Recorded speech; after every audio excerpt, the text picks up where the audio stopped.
Hello. Today is Thursday of the last week of Advent, Christmas week. We're completing Tabitha's Travels by Arnold de Trede. We're reading part 5 of the final chapter. And we have all 4 candles lit. Coponius stared at Eliakim, waiting for his answer. I am but a simple shepherd, Eliakim began, and not used to the rich foods and the rich ways of a palace. I have been gone from my family many days, and from my duties many more. With your permission, O wise ruler, I will decline your invitation and go instead to find my caravan. Coponius nodded his approval of this and said, Foreign though our rich ways may be to you, it seems you have some rich ways of your own, rich in family and in honor. That I must respect. But do take my offer of protection, I beg. The forces of evil are strong these days. It is as if something terrible or something wonderful is about to happen. It is something wonderful, Eliakim said, at least for my people. A new king is to be born, one who will teach us and guide us in a new way. Nor can I accept the protection of the Roman legion. My God alone is my protector. Very well, Coponius said, but I do not believe King Herod will much like hearing that another king is to be born. You are wise in this, Eliakim answered. He will not be pleased at all. Answer me this then before you go, Coponius said. Caesar Augustus is the ruler of Rome, and Rome is the conqueror of Palestine. When you found yourself alone with the leader of your enemies, hidden in a sandstorm in the middle of the Negev, why is it that you did not simply kill him? Eliakim took a long moment to form his words as all eyes in the throne room watched. The Romans are not our enemies, he said finally, and it caused a stir in the room.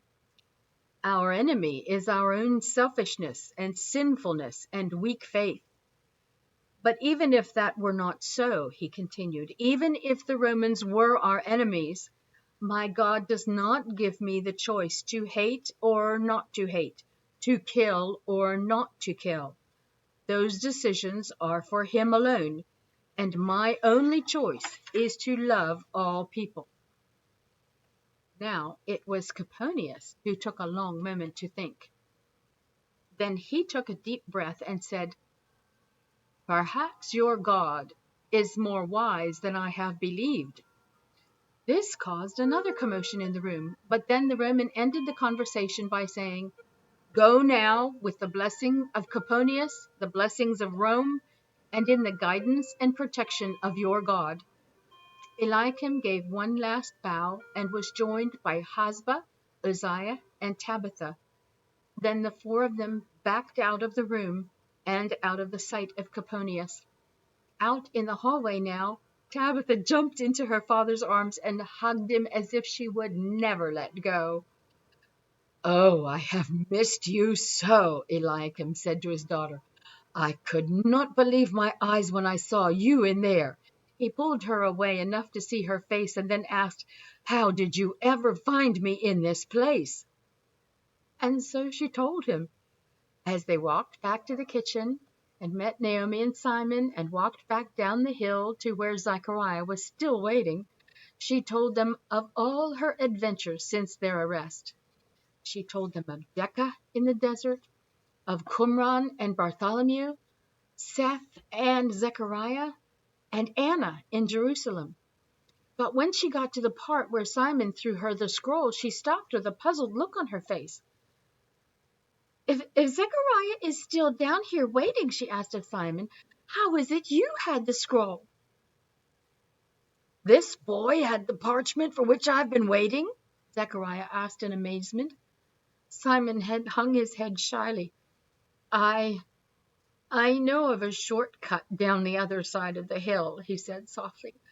I was afraid Zechariah's messengers would not return in time, So I intercepted him on the road and then ran the scroll up to the palace. Everyone laughed and thanked the boy, and then Zechariah said it was time for him to return to his home. Eliakim thanked the priest with a hug, saying he was sure he didn't know half of what Zechariah had done for his daughter. Then goodbyes were said with Naomi and Simon as well. And it was just then that a Roman soldier came down the hill leading Eliakim's 3 horses. They were loaded, Eliakim noticed, with food and provisions.